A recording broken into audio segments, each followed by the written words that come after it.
Okay, we also want to make sure our friends online can hear.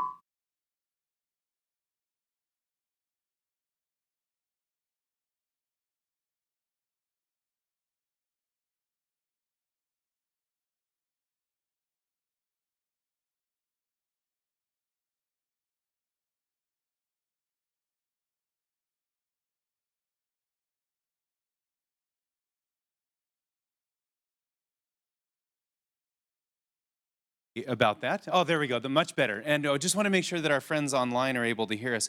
Um, excuse me. Welcome today to today's Lawrence Center event. It's actually, relatively speaking, a pretty nice day here. I'm just grateful that our guest actually made it. We did have some travel challenges, and he came in last night on a train, arriving at 4 a.m. in the morning. So thank you, thanks for being here.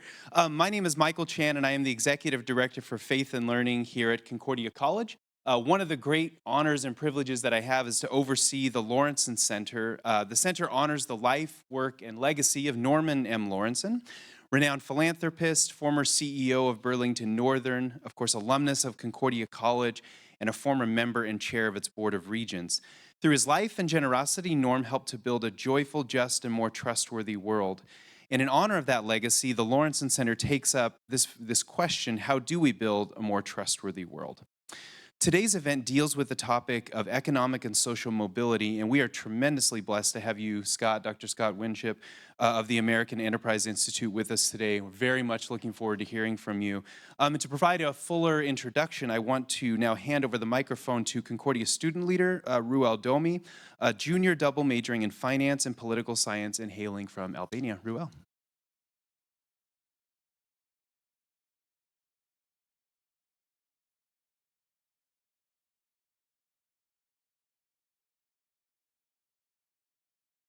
Thank you, Dr. Chan, and I thank everyone for being here today. So it's an honor for us to have Dr. Scott Winship speak here today. A little introduction about Dr. Winship. Dr. Winship is an economist and a leading researcher on main issues such as social mobility and poverty.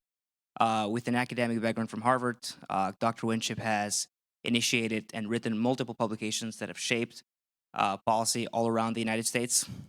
He has previously worked for the Joint Economic Committee, where he initiated the Social Capital Project, which has been very impactful in terms of policy. Today, he works for the American Enterprise Institute as a senior research fellow. Dr. Winship, it's an honor to have you here. I'd love for Dr. Winship to come up on the stand and speak more about himself and his activity.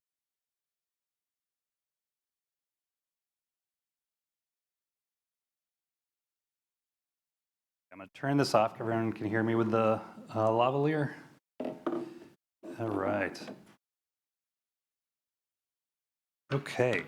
Well, thank you, Ruel, for that introduction. I appreciate that. And thanks to Michael Chan and the Lawrence Center for inviting me to, to Concordia. Thanks to all of you for coming out. It's a pleasure to be here. It was less of a pleasure to be here at 4 a.m. this morning, but it's in the light of day.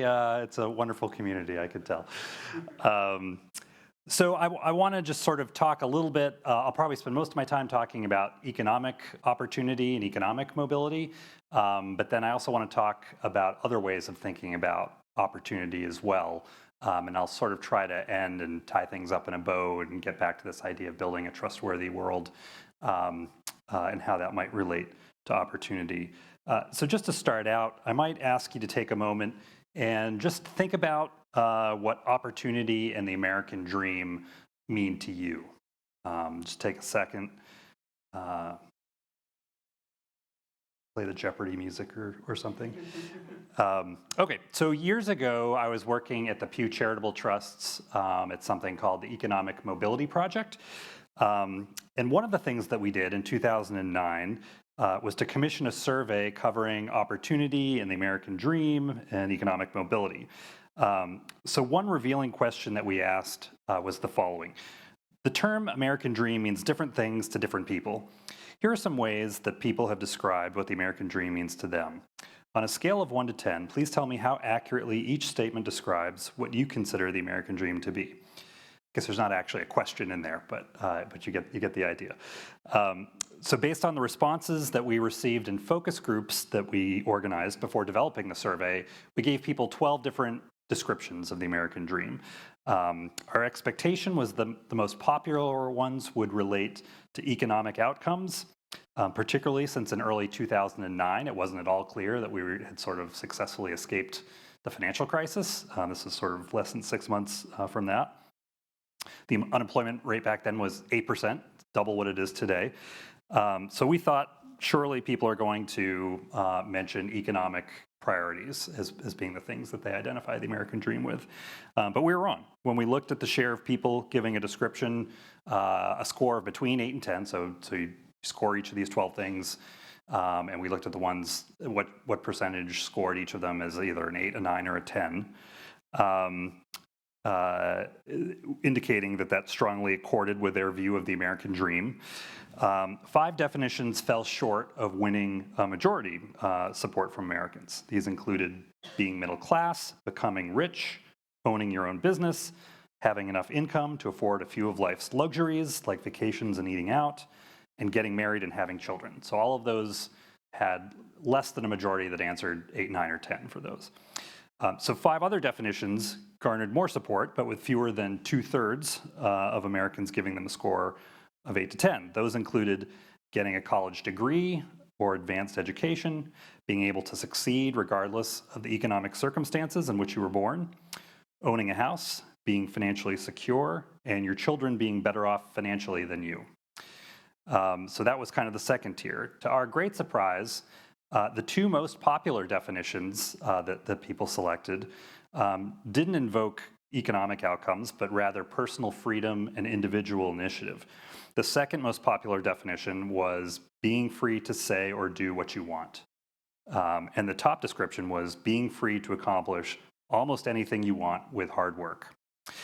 So that winning description involved a view of opportunity that values the work ethic, individual responsibility, and at the same time remaining agnostic about what outcomes we should value as being part of the good life, what outcomes people should want to achieve. That was from 2009. Another survey, this one by my AEI colleagues in 2018, asked a similar question with different descriptions offered, but it asked folks to describe their own view of the American dream. The winner there, by quite a wide margin, was to have freedom of choice in how to live one's life. So that beat out to become wealthy, to have a better quality of life than your parents, to have a successful career, to own a home, and to retire comfortably, among other descriptions. So again, sort of this idea about freedom to sort of pursue your aims as you define them.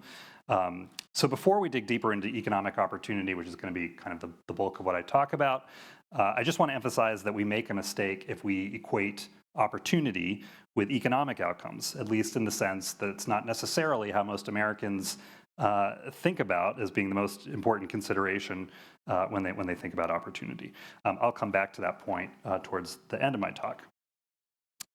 Okay, with that context, let's examine the state of economic opportunity in America. So even when we restrict ourselves to economic opportunity, there are any number of ways that we might think about opportunity. Intuitively, we might think that opportunity has something to do with how people do compared to their parents.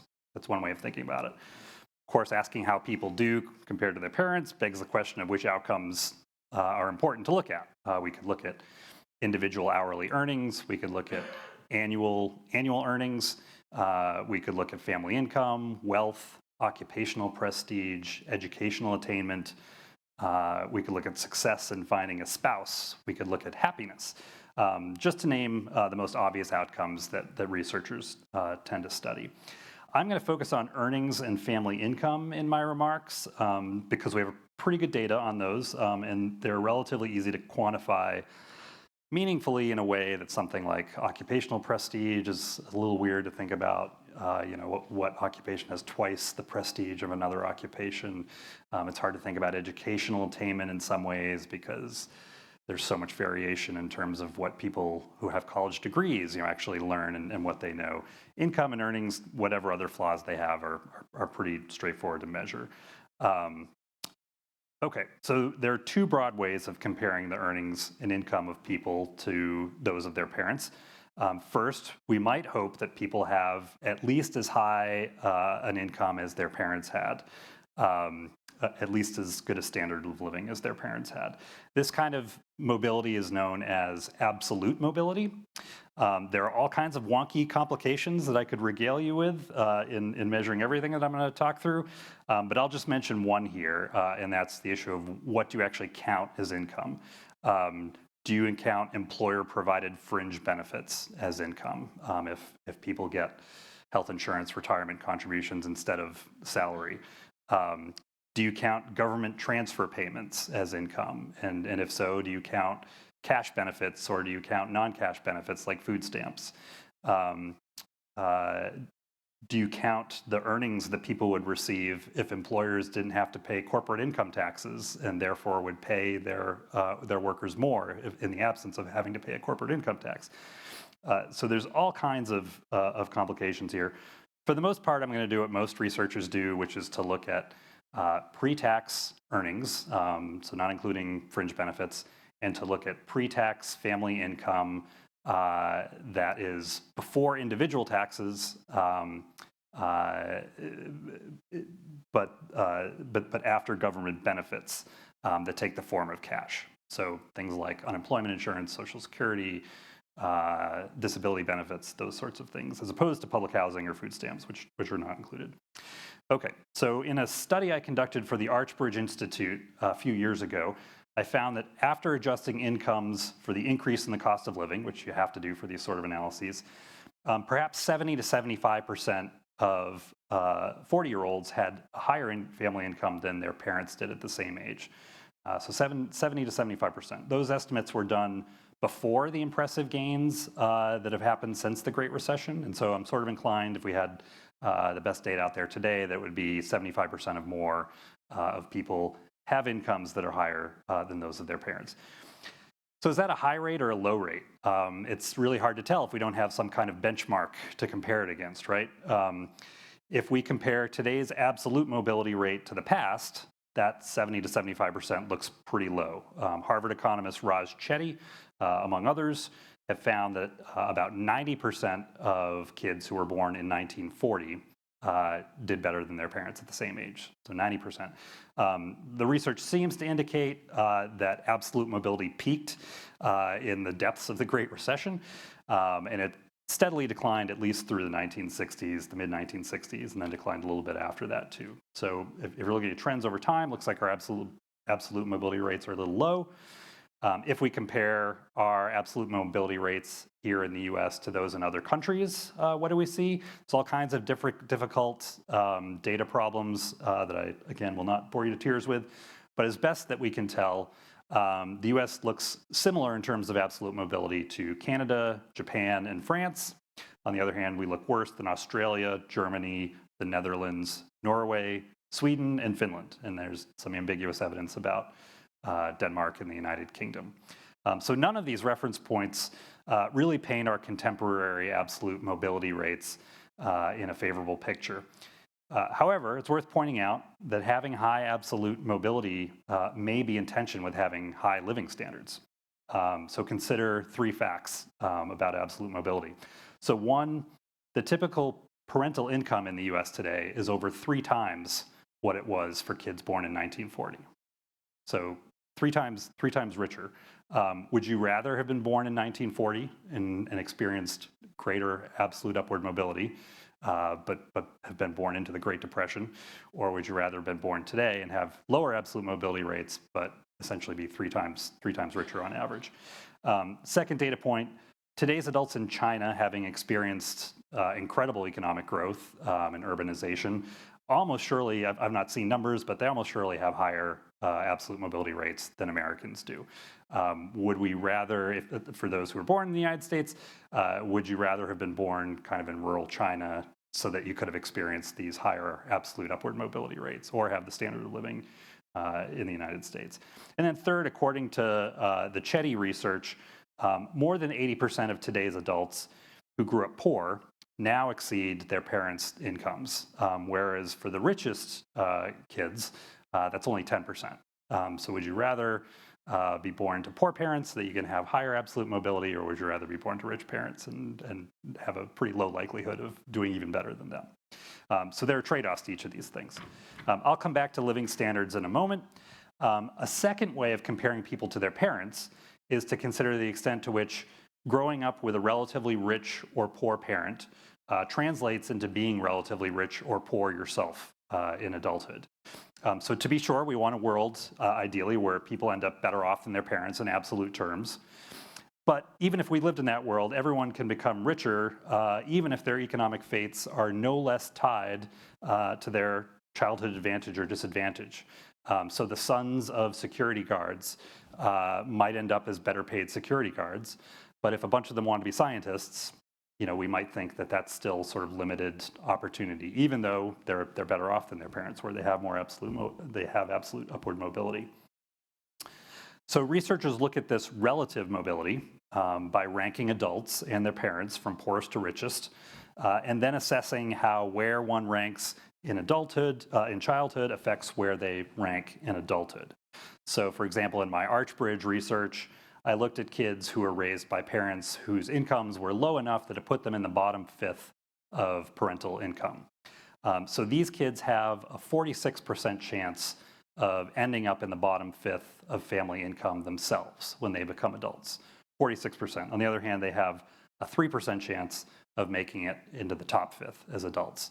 Now, if your family background was completely unrelated to where you end up, those estimates would both be 20%. Every kid in America would have a 20% chance of ending up in the bottom fifth, 20% chance of ending up in the top fifth, 20% chance of ending up in the middle fifth. So the fact that it's 46 and 3 instead of 20 and 20 indicates that it seems like we have a pretty low level of upward mobility out of poverty. Still, we need benchmarks to figure out whether that's an unusually low rate of upward mobility, right? And maybe that's better than we've had in the past. Maybe that's better than other countries. Unfortunately, it doesn't look like that's the case.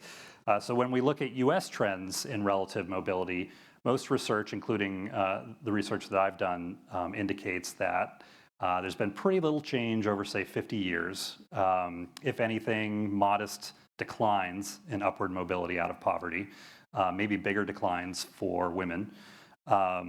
If we compare ourselves to other countries, there are, again, data comparability issues, but it appears that the US has lower relative family income mobility than Canada, Norway, Sweden, Denmark, and Finland, and perhaps lower mobility than Australia, Great Britain, Germany, and Italy. The data comparing these countries is really tricky, but you'll notice at no point did I say we have higher relative mobility than any of these countries. Interestingly, the evidence suggests that the US is closer to other countries if we look at earnings mobility instead of family income mobility. So if we just compare men's earnings to fathers' earnings, we don't look like quite an outlier as when we compare family income in childhood and family income in adulthood. So that suggests that some of these cross-national differences could relate to marriage and single parenthood. If you've got a married couple, you've got the chance to have two earners, and so you've got a better chance of maybe getting out of the bottom fifth. If you're a single parent, you might be heavily dependent on government transfers, and so that's going to look like lower income. So that may be an explanation for why we look especially bad in terms of family income relative mobility. But regardless, it looks like opportunity in America today is a problem if we think about it in terms of relative mobility. There's a caveat here that I would note. Knowing the relative mobility rates of two countries or two different points in time doesn't really tell you which of those is fairer or more just, right? It's difficult to name the right level of relative mobility. So for starters, even if we could sort of equalize childhood opportunities, give everybody the same educational opportunity, so that their test scores and their college readiness levels ended up being exactly the same, some people would choose to be surgeons. They'd invest years of their life in training in order to make higher salaries later on. Some people would choose to roll the dice and become entrepreneurs and hope that they become fabulously rich as a result of the risk-taking that they're doing. Some will choose to stay close to home and sacrifice the opportunity to make more money if they lived further away. Some people will be qualified to be lawyers, but really have a dream of being an indie bookstore owner. So it's not too difficult to imagine that kids who start out in the bottom fifth, kids who start out in the top fifth would have different preferences. And so even if we lived in a world of true equal opportunity, you might still not get 20% of kids ending up in the bottom and 20% ending up at the top. You might still have some differences. Second, it matters why income in childhood and adulthood are connected. If hardworking parents raise hardworking kids, that's one thing. It's very different if rich parents are using their status and their money to give kids an unfair leg up, right? So just knowing what the relative mobility rate doesn't tell us kind of which of those worlds we live in. Third, it matters how greater relative mobility is achieved. Most people, I think, would prefer if we could equalize childhood opportunities and then we would have higher relative mobility. They would prefer that to a solution where we have wildly unequal child opportunities, but when people become adults, we just redistribute money, right? We could achieve relative mobility that way too, but that doesn't seem very satisfying either. So again, you can only sort of draw so much from the numbers that we've got. All right, I'm going to try to speed up a bit. So rather than comparing people to their own parents, there's a third way of thinking about economic opportunity. We can ask whether, in general, poor and middle-class Americans are better off over time than their predecessors or better off than poor and middle-class people in other countries. Relative and absolute mobility might both be stagnant, but if everyone and their parents are getting richer over time, that still might be consistent with what we think of as rising opportunity. Similarly, the US might have lower relative and absolute mobility than other countries, but be so much richer than these other countries that you might think that Americans have more opportunity in that sense. The basic idea is having more income is better than having less income, apart from how you actually compare to your parents. So if we look at economic opportunity in the US that way, it looks better. Despite perennial claims that the current generation of young adults will be the first to do worse than the one before them, that doesn't seem to have happened in 150 years anyway. As they approach and pass age 40, millennial men and women have higher median hourly wages than any previous generation did at the same age. Millennial women have higher median annual earnings. Men have annual earnings as high as ever before, and millennials have higher family income than previous generations. Gen X, so far, is doing better than millennials were at the same age. We'll see if that continues. I would bet large amounts of money that it does. So these figures all look at medians, the person that's right in the middle. So they tell us what's happened to sort of middle-class families and middle-class people over time. But lower-income Americans have experienced gains at least as impressive. Poverty rates and child poverty rates are more or less at all-time lows. There's some dispute about what happened in 2021 and 22 with some of the aid from the American Rescue Plan Act. Even as relative mobility in the bottom fifth has been flat or declining, like we talked about, the Congressional Budget Office estimates that over the last 30 years, the average income of the bottom fifth of families with children rose by 55% before taxes and transfers are taken into account, or by as much as 97% after taking into account taxes and transfers. Moreover, according to the LIS Cross-National Data Center, median income in the US is higher than in any of its peer nations in Western Europe, the former British Empire, Israel, South Korea, and Japan. It's exceeded only in Norway, which sits alongside huge offshore oil reserves, and Switzerland, which is a banking center and tax haven serving the global rich. Our middle class is 24% richer than Germany, 25% richer than Sweden, 36% richer than France, and 39% richer than the United Kingdom. Child poverty is somewhat higher in the US than in its peer countries, though much lower than in Eastern and Southern Europe. And after we account for the greater prevalence in the US of single-parent families and for our smaller welfare state, it looks like we have child poverty rates that are very similar to elsewhere. So to some extent, it's that the United States chooses to do less to redistribute incomes rather than the economy sort of doing a worse job at helping people. Okay, so that's the big picture for economic opportunity in the US. We're richer than ever before, and setting aside a few small countries sitting on oil, natural gas reserves, or serving as international tax havens, we're the richest people the world has ever known.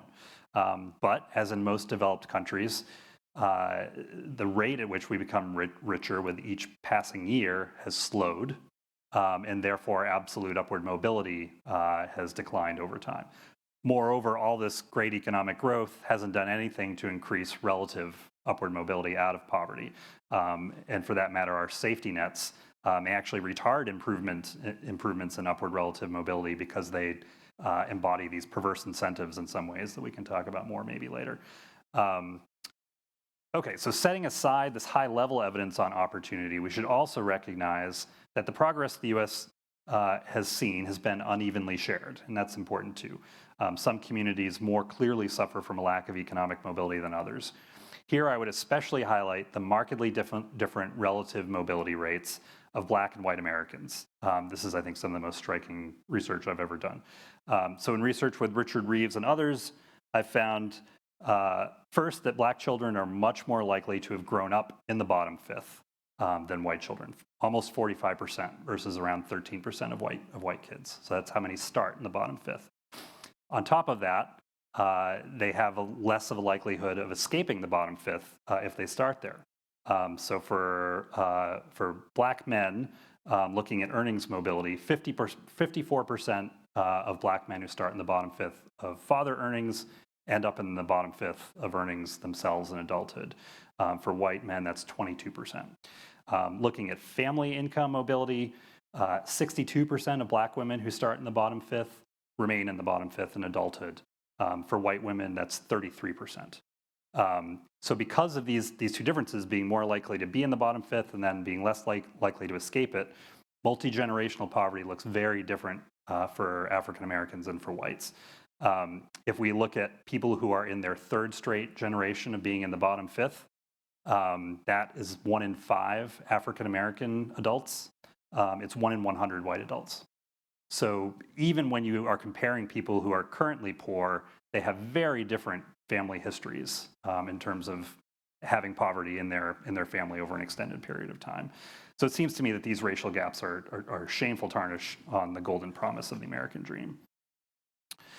There are also worrisome regional disparities in mobility. The Southeast and Rust Belt have low rates of relative and absolute mobility, while the upper Midwest Plains, Minnesota, North Dakota, and parts of the Mountain West have high rates. And then finally, gains for men have been much less impressive than gains for women. Indeed, over a period of roughly 20 years, from 1973 until the early 1990s, men's earnings stagnated or declined over time. Now, I've argued elsewhere that this period is a sort of recalibration of men's pay as the era of what I call breadwinner bonuses receded. So in other words, in the mid-20th century, which was the heyday of organized labor, many less skilled men were paid in excess of their value to their employer because of the widely shared norm among rich and poor, men and women, that a man should be able to support a family on one income, and that married women should not work unless they have no kids or unless their kids are older. Right? These were very widely shared norms at the time. Those eroded as employment rates among wives increased in the 1970s and 80s as full-time work increased. And so it doesn't make sense to pay a man enough to raise a family on one income when his wife is also working, right? So that sort of breadwinner bonus goes away. So the rough patch for men, mostly boomer men, doesn't seem quite as bad if you sort of think about things that way. At any rate, men's earnings have increased by nearly 30% since 1992. So this is sort of a period that was rough for men, but is in our past. Okay, so I want to turn briefly now to what we might call social opportunity or social poverty. The American dream, as I noted at the start of my talk, is not simply about what we can afford to buy. Happiness can't be reduced to how much money that you have. And I would argue, whatever you think of the economic trends I've discussed to this point, trends in social poverty are more concerning. Before I was at AEI, as Rael mentioned, I ran something called the Social Capital Project for Senator Mike Lee and the Joint Economic Committee of Congress. Social capital refers to the value that inheres in our connections to other people and to the institutions that we've created to achieve things together. Having social capital means having strong relationships to people who can provide various benefits: emotional support, advice, job leads, self-worth, identity, values, financial assistance, and all the rest. So that's what social capital is about. Unfortunately, social capital has been declining for decades along a variety of different dimensions. Perhaps the most important and the one that is most recognized is the breakdown of the two-parent family over the years. So the share of children living with married parents fell from 86% in 1967 to 66% in 2022. Nearly half of children today will live without one or both biological parents at least some point before becoming adults, nearly half. So families are weaker in other ways as well. Marriage rates have declined. That's led to a decline in the share of Americans living in families. Divorce rates rose and then fell, but the decline was due to the baby boomers kind of aging out of high-risk points in the life stage where divorces happen. If you hold age constant, divorce has continued to become more common. Moving outside the family, the trends are nearly as concerning. Americans spend less time with their neighbors than they did in the past. They spend less time with coworkers off the job. Richer and poorer Americans are less likely to live near each other. Trust, big topic of the center, in our fellow Americans has declined over time, as has trust in institutions as diverse as the federal government, state governments, media organizations, banks, corporations, unions, public schools, organized religion, and the healthcare system. Trust in all of those has declined over time. Religious adherence and church attendance both way down over time. Union membership is down. Male workforce participation has fallen for decades. And political engagement and participation in voluntary associations is also down. That these trends are many decades in the making means we can't blame them on smartphones and social media, which surely have played a role. To my mind, the consistency and magnitude of these social declines is in contrast to the mixed picture we get of economic trends and the modest nature of many of the economic declines that have occurred. The social breakdown in America, not financial matters, has led to a rising sense of despair. The fentanyl and heroin crisis continues unabated. Half of adults under age 30 report being depressed, and a quarter say they've considered self-harm several days in the last 2 weeks. These are crises of connection, belonging, and purpose, not of economics, I would argue. Given this complex picture, what can we do to increase opportunity in America? In terms of economics, I'd argue that we pursue 3 priorities: stronger economic growth to improve living standards for everyone, targeted early childhood and primary education policies to increase upward relative mobility out of poverty, and place-based policies to help families move to high opportunity areas and to revive poor and declining cities and neighborhoods. Any number of ways to increase growth rates. We could reduce the burden of regulation on businesses, encourage new business formation, and increase competition. Occupational licensing shuts out a lot of people from attractive jobs. Zoning and land use regulation makes cities and suburbs unaffordable to lower income Americans who'd otherwise benefit by moving to high growth areas. Corporate tax rates should be reduced. The Federal Reserve could target a path for economic output rather than a specific inflation rate, and that might help us achieve full employment better. Entitlement programs should be reformed to reduce budget deficits. That would lower interest rates and not crowd out private investment. The federal government could increase research and development spending for healthcare and for science.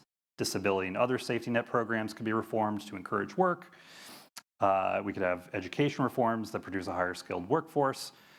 And we could inform immigration policy to attract more high-skilled workers and entrepreneurs from around the world. When it comes to early childhood and primary education, we must devote far more attention and resources to identifying innovations that improve the outcomes of disadvantaged students. Unfortunately, it's far from clear how to achieve this goal. We haven't figured out how to do this. I've proposed creating an Opportunity, Evidence, and Innovation Office in the White House that would fund a plethora of locally administered programs to boost school readiness, subjecting them to rigorous evaluation and promoting models that are successful.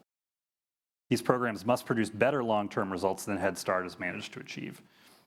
They may look more like the Ready for K initiative, which sends parenting tips via text messages and has been shown to increase parental interaction with children and kids' school readiness.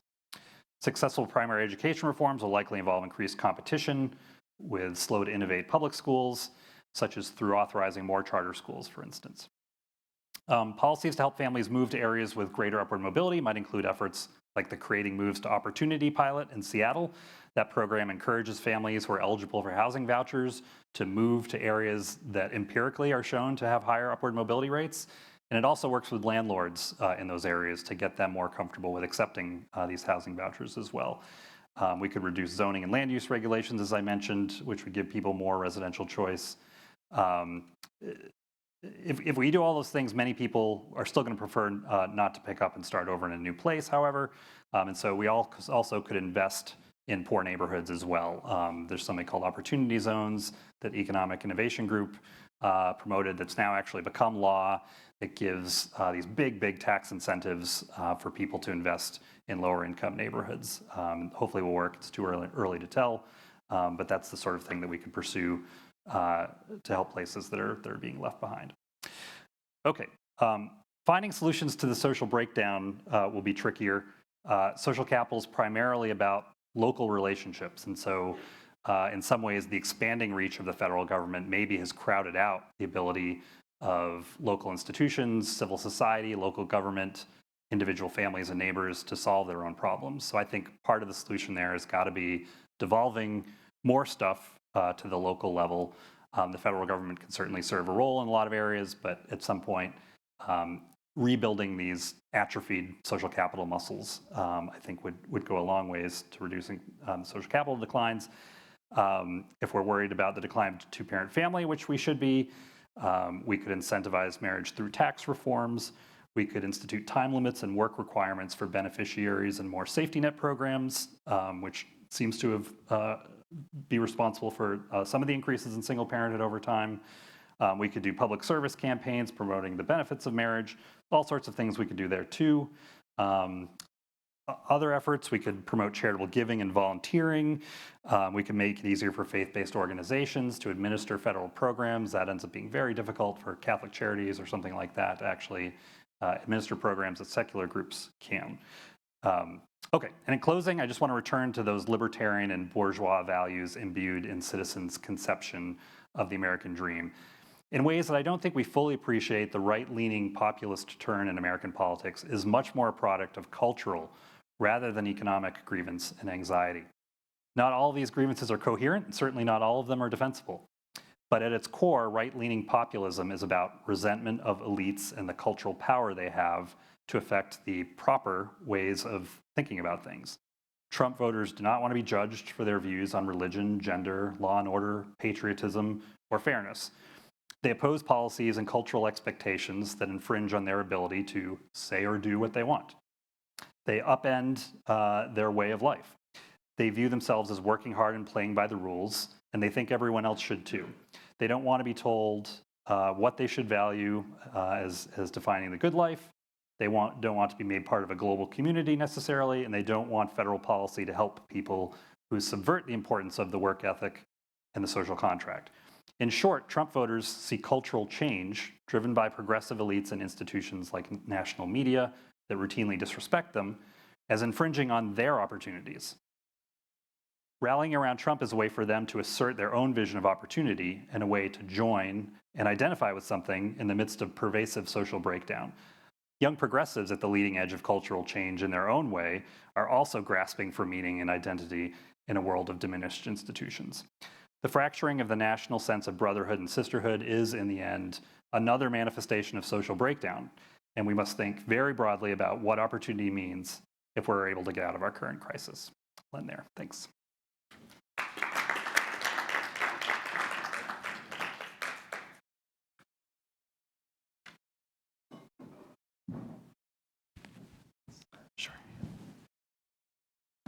Okay, thank you so much. We're going to do a little bit of Q&A conversation right now. Sorry to have so many devices in front of me, but we're monitoring our online audience as well. Pardon me. And then we are going to give you all a chance to answer questions too. So there's a microphone over here to my right, to your left. Ruel, you have the first question. Sure. Oh, let's turn it on. Is it on? I don't think it's on. Yep, you're on. No, it's good. Uh, Thank you so much for the speech. I took a lot of notes. One of the questions that I had prepared ahead, and I think you touched briefly on your address here today, has to do with how we see economics and different economic ideologies. Now, I'm from Albania, which used to be a communist country for 50 years, pretty much 50 years. After the 90s, we embraced capitalism. We embraced sort of the American style strand of capitalism with free markets, with competition, with deregulation. And what I see in the US as someone that's Gen Z is this interesting sympathy that a lot of Gen Zers, poll-wise, but also from conversations with people have about socialism, which, as someone who's seen what socialism does to your country, it's not something pleasant, but it's something that I can understand from their standpoint. So what do you think has gone wrong in the educational institutions and frameworks of the United States that we see this result today? Yeah, that's a challenging question. So I think what the responses to these questions that ask people how they feel about socialism, how they feel about capitalism, I'm not sure that a lot of the people who answer these questions are super informed about kind of what these different systems entail. I don't think they could tell you about the variety of different kinds of capitalism on the one hand, or even the varieties of socialism on the other. I think what it reflects is this sense that that the economy isn't achieving what we'd like it to do, which is rooted in some reality. Particularly, I think, for millennials who graduated into the Great Recession, that they started out their careers in a pretty bad place. They look much better now, but certainly for a few years, times were not great for them. But I think there is kind of this doomerism that isn't justified and that isn't unique to millennials by any stretch of the imagination. I think we just have this bias in thinking that things are worse than they are. And so when people respond in a sympathetic way to socialism, I think they have no idea about Albania's experience with socialism or about sort of what's going on in China with the Communist Party today, or what life for Cubans are like.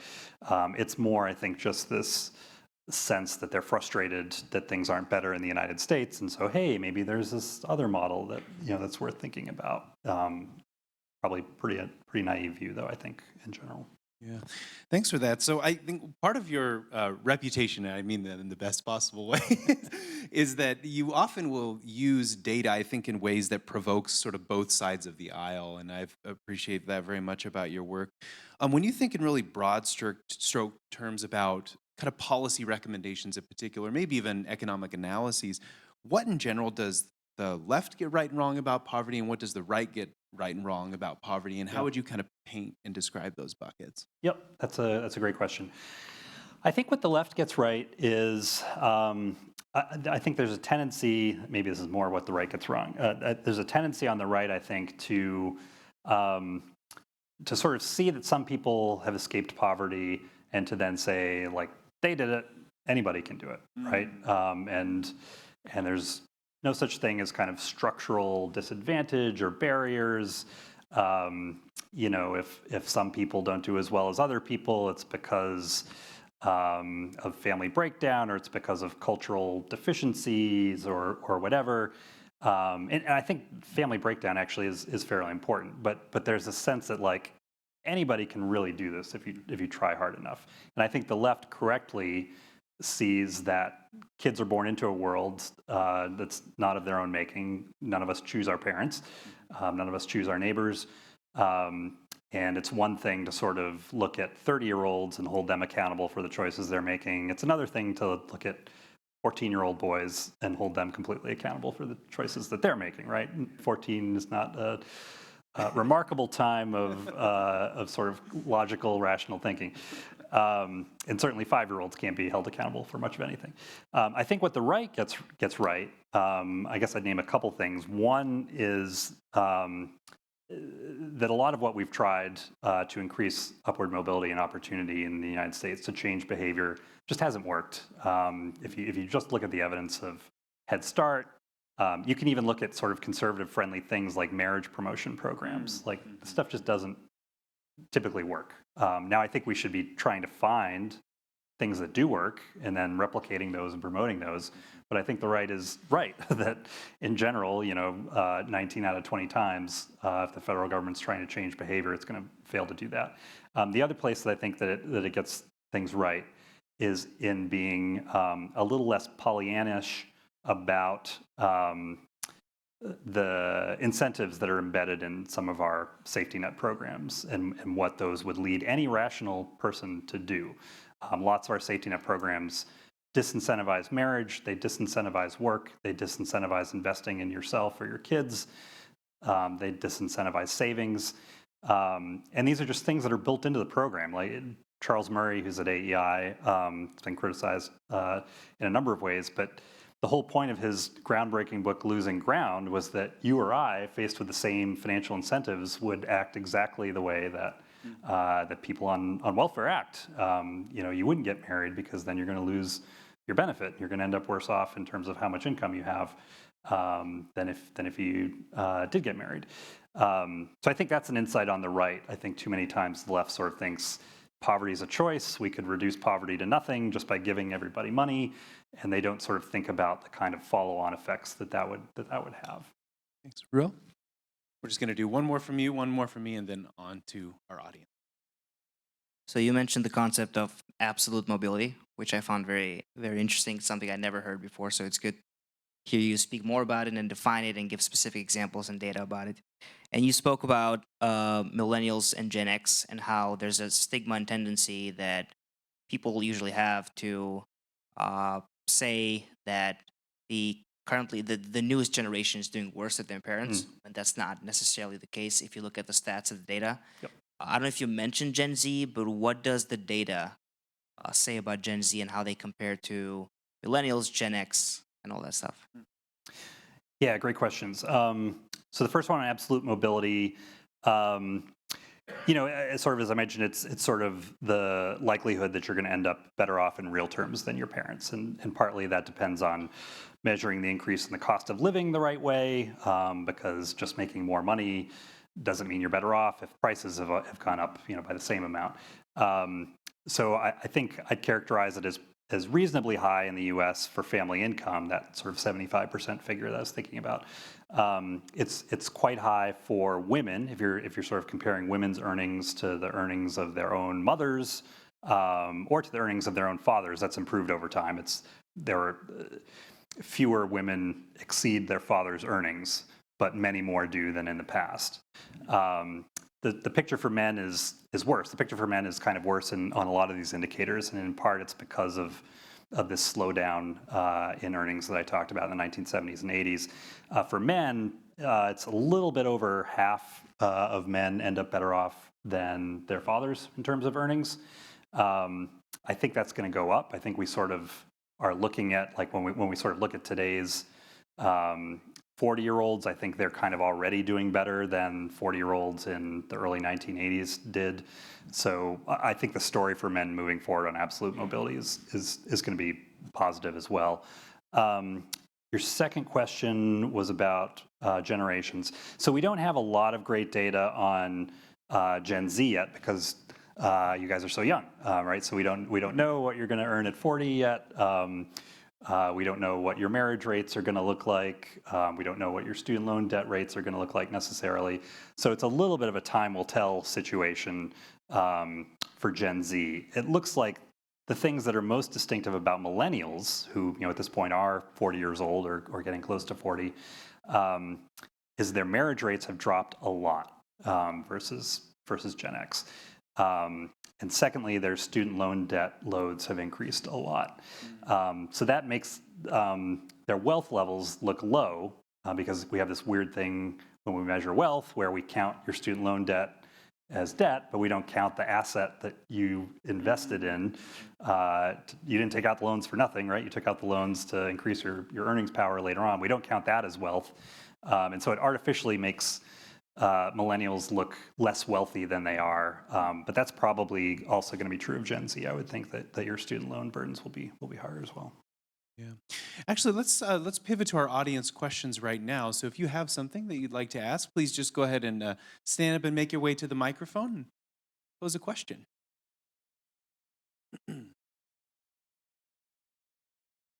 I answered them all. I can tell. Great, thank you.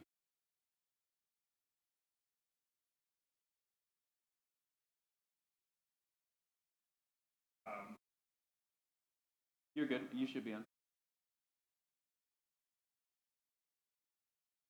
Make sure that button is flipped up. Keep talking. Hello? There we go. There we go. I'm one of the librarians over at the Concordia College Library. I'm also a millennial. One of my questions is, when you look at levels of education attainment, on average, the higher your level of educational attainment, maybe excluding PhD level, the higher your earnings level is going to be. And there's an interesting article in the Chronicle of Higher Education, I believe it was, came out a few weeks ago, that mentioned that college, 40 years ago, was almost a sure, safe bet that if you went to college, you were going to make more money than somebody that did not go on college on average. And that included, if you included the debt from going to college. Today, that's less so and less likely. I forget what the level was where it said that it didn't pay off in terms of how much you're going to pay in student loans versus how much you're going to make and how much set you back in terms of wealth. The one thing it did mention, though, was if you get free college, cost of your college is zero, you have a 96% chance of making more than somebody that did not go to college. So is the solution then to make college affordable, at least for those that make less than $80,000 or $90,000, like Concordia and the universities in Minnesota have done, or will do going forward, or is that not a viable solution to solving some of the economic inequality in the U.S.? Yeah, that is a great question. I didn't read I'm not familiar with the article that you mentioned, so hard to sort of know what the details in there are. There's a great paper that was done by a guy named Preston Cooper, who's with the Foundation for Research on Equal Opportunity. And he looked at every four-year college in the United States. He might have looked at two-year colleges too. And he calculated what the return on investment was to getting a degree from there. So it takes into account how much cost to go there. It takes into account what sorts of careers people end up in. It accounts for like the lost earnings that you forego by going to college. And he has that for every single college, and I think for every single major at every single college. It's a crazy paper. I would recommend it to everybody if you Google it. And he shows, I'm not remembering the exact number, but it's still the case that I want to say it's about 3/4 of schools have a positive return on investment. 3/4 of four-year colleges. Pretty sure that's right. So there, I think it's possible to overstate the extent to which things have changed. The people who have really high student loan debts are not the people that we tend to think about. They're sort of not kind of low-income, first-time college goers. They're basically grad students getting English PhDs. And it's because partly policy has some bad incentives there, or I don't think there are caps on what people can take out for loans. There aren't caps on the parent loans, I think, that people can take out. But the really high debt loads turn out to be grad students rather than undergrads. The median amount of student debt that Gen Z has and that millennials had after college was zero, because most people don't go to schools that are $30,000 a year. Some of the people that do don't take out student loan debt, or they take out very low amounts of student loan debt. I think the typical amount of student loan debt for undergrads at the end of 4 years ends up being something like $20,000. which I think is, I graduated in 1995 with $12,000. I think if you do the math, like $20,000 to me doesn't feel too burdensome. The other people who get in real trouble are the people who take out student loans and then don't graduate, because then you've got the debt and you don't have the credential that you planned to have at the end of it. So I don't know what the answer is. I tend to think, that probably federal policy is inflating college tuition too much by subsidizing schools for research and for things like Pell Grants that have only 50% sort of graduation rates from them, and that at least part of this federal aid doesn't go to kids. It just schools use it. I'm not accusing Concordia, but schools use it to like bump up their tuition, and so I think there's room for improvement there. Thanks, Leila. Got it, understand. Yeah, if anyone does need to go, that's no problem at all. We're gonna do one more question. I think I'll pose it since I see no one at the microphone. So Scott, your work has been housed in quite a few different institutions, some of them directly associated with the government, with Congress in particular. Some of them lean left, some of them lean right, some of them are sort of nonpartisan in nature. And you're now, and have been at the American Enterprise Institute for some time. Talk about the journey there, because it seems like you've been on a journey and you've landed somewhere, and what's that been like? Yeah, I've had a strange career for sure. My first job out of college was as a community organizer for Acorn, organizing low-income neighborhoods along quite radical philosophical lines. Found out that wasn't really for me. I was kind of in charge of trying to do strategy for a ballot initiative to raise the minimum wage in Missouri, and my job was to pick a number. At the time, I think it was 4.25, and so I had to pick, what number do we want to shoot for, and my boss picked 6.25, and I was very concerned because I had done the research, and 70% of Missouri's residents are either in Kansas City or St. Louis, and on the other side of the river in each of those towns, you were going to have a state with a 4.25 minimum wage, and then Missouri's was going to be 6.25. And I told my boss, like, are you at all concerned, this is going to hurt job growth in Missouri? And his response was first that this was all sort of economist BS, wasn't the expression he used. And then the second response is, we're not going to win. Like, this is just about building the organization. And I was like, wait a second, we're not going to win? And so I kind of felt like that wasn't for me. I've always